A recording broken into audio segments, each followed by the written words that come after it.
Oke,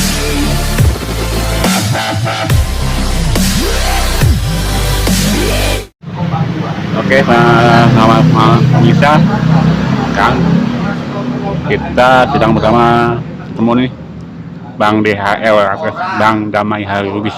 Beliau adalah ketua dari tim pembela ulama dan advokat alias TPUA. Bang, lagi di mana bang?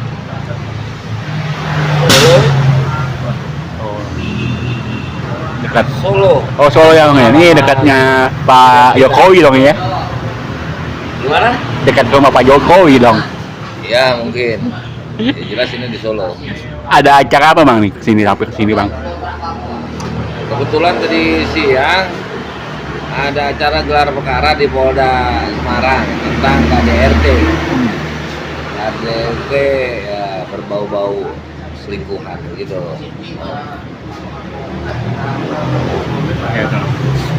Iya bang. Saya sempat baca nih tulisan abang tentang cawe-cawe Pak Jokowi. Kan Pak Jokowi sampai saat ini kan masih jadi presiden tuh bang. Lalu sama-sama kita ketahui putranya itu menjadi cawapres dari Pak Prabowo. Nah, kira-kira gimana bang? Ada efeknya nggak bang cawe-cawe Pak Jokowi dengan Gibran yang menjadi cawapres Prabowo itu bang? Permasalahannya begini,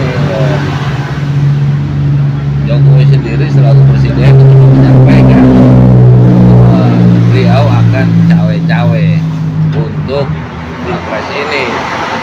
Walaupun ada klarifikasinya karena banyaknya protes atau hujatan pada cawe-cawe itu yang diartikan kalau istilah hukumnya itu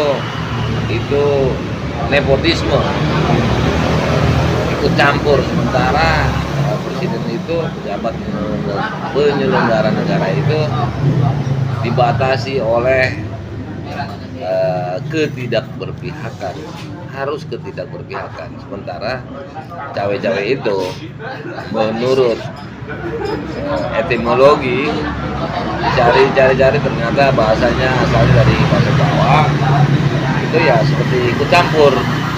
Kalau dari terminologi hukum itu memang nggak ada secara eksplisit atau lahir bunyi sebuah undang-undang atau ketentuan itu memang nggak ada. Tapi ketika dibuka dari etimologi, dari bahasa, ternyata itu ikut campur untuk melanjutkan pola atau metode kepemimpinan dia yang nggak jelas ini. Artinya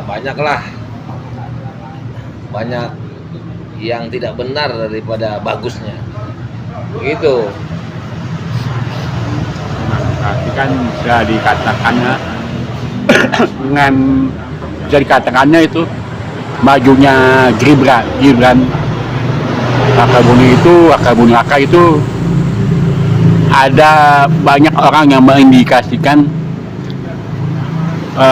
Jokowi 3 periode seperti itu bang. Gimana bang indikasinya itu bang? Nah, jadi mungkin begini, karena 3 periode itu kan bukan omong kosong, artinya sudah disonding oleh para pembantunya, Bahlil,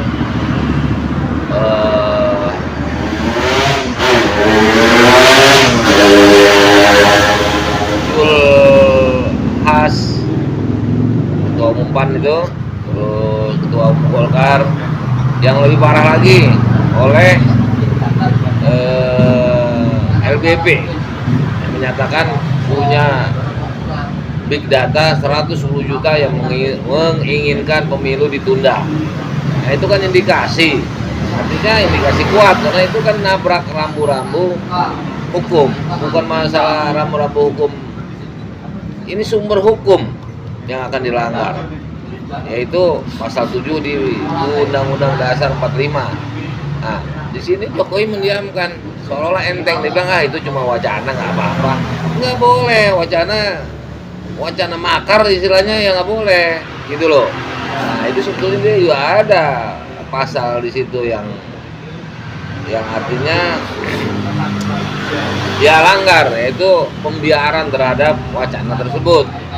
Nah, setelah itu ternyata kita tahu semua publik bahwa itu tidak disetujui oleh Megawati. Nah, sekarang berganti Gibran.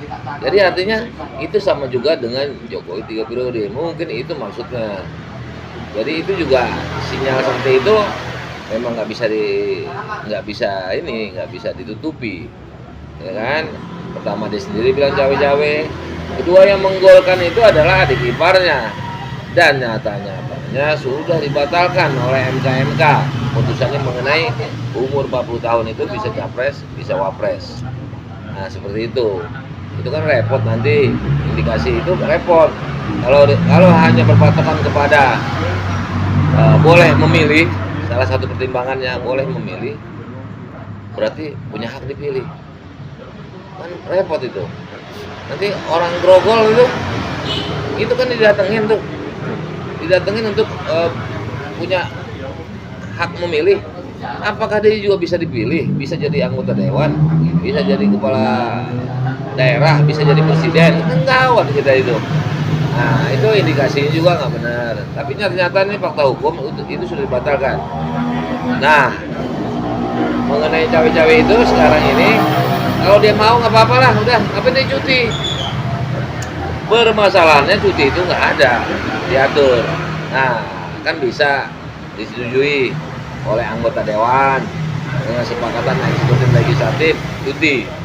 Nah dia mau apa menangin anaknya silakanlah gitu loh, ya kan? Tapi dia udah cuti kan, Pak Ma'ruf Amin yang naik kan begitu. Tapi kalau enggak, dia melanggar hukum gitu loh. Ini udah baik banget. Nah permasalahannya kalau dia nggak mau, ya turunkan aja Jokowi itu. Kalau udah nepotisme hukumannya berat, 10 tahun menurut Undang-Undang nomor 28 tahun 99, Undang-Undang tentang penyelenggaraan negara yang bersih bebas dari KKN.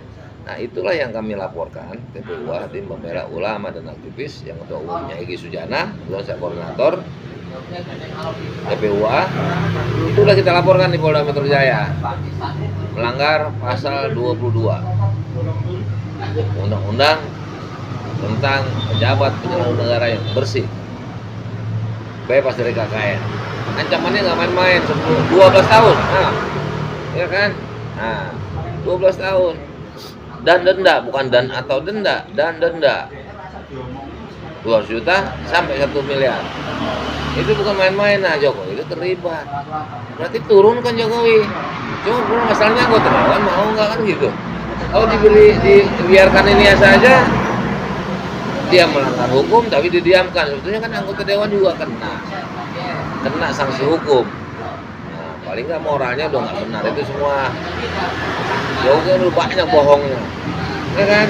Nah itu sebetulnya melanggar. Kalau dewan nggak mau, dewannya turunkan juga. Dewannya presiden turunkan. Siapa yang turunkan? Hak rakyat. Pasal 28. Nggak mau. Jadi jangan mengganggu capres dengan cawe-cawenya itu. Dia harus berdiri di tengah. Walaupun dia udah mau masuk masa habis jabatannya, bukan berarti dia terlepas. Itu sama juga nggak bertanggung jawab. Udah mau habis ini, itu kan udah konyol namanya, ya kan? Nggak jaga wibawanya, sejarahnya, ya kan? Itu sama juga moral hazard itu. Moral nggak bener. Tapi ya kita tahu Jokowi nggak tahu malu, bohong udah banyak, ya kan? Nah, contohnya lah ini IKN ini. IKN sekarang Anies juga sudah berani menyatakan itu nggak benar. Asal tengah hutan, ibu kota negara. Itulah kira-kira.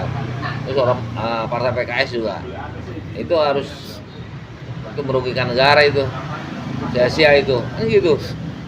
Nah, yang lucunya lagi dia bilang apa? 2019 akan mulai dibangun. Terus 2010, 2021 akan mulai ada gedung-gedung. Sekarang ternyata Agustus kemarin baru minta desain gambar dari RRJ. Aneh-aneh aja. Kan janji lagi 2024 garis kemiskinan ekstrim akan di bawah 0%. Itu aduh nggak ada. Jadi kasih cuti itu, kasih cuti biar dia mau usahakan cawe-cawenya itu, silakan kalau sudah ada ketentuannya. Buatnya kepres. Dengan sebelumnya disetujui oleh dewan. Kalau enggak, itu turunkan dia. Kalau dewan nggak mau, dewan sama presiden turun semuanya. Saya punya payung hukum untuk itu.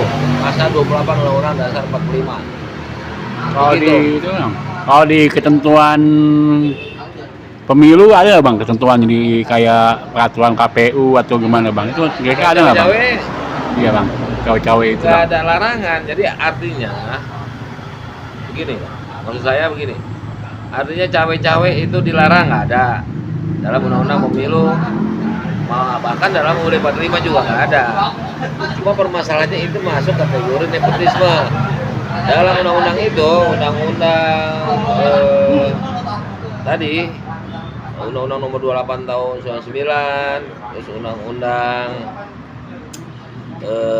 administrasi negara itu dilarang. Itu adalah bagian prinsip-prinsip yang harus dijalankan oleh penyelenggara negara, oleh pejabat publik, yaitu good governance. Nah, itu diatur harus proporsional. Itu kan berarti dia nggak proporsional, ketidakberpihakan. Itu dia melanggar itu. Nah, itu hukumannya bukan ancaman hukumannya itu 12 tahun. Nah, itu kan berarti sudah melanggar hukum. Nah, dewan yang melihat tidak menggunakan hak-haknya. Dia harus memanggil harusnya. Gitu kan? Dia kan punya hak interpelasi, hak angket setelah itu. Ya, bawa ke MK, bawa ke MPR. Bukan berarti kita setuju dengan prinsip hukum itu ya. Itu sebetulnya lucu.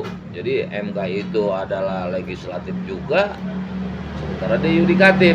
Tapi sudahlah, nggak keburu mungkin ya. Kecuali mau turun rame-rame tuh, itu beres semua undang-undang itu.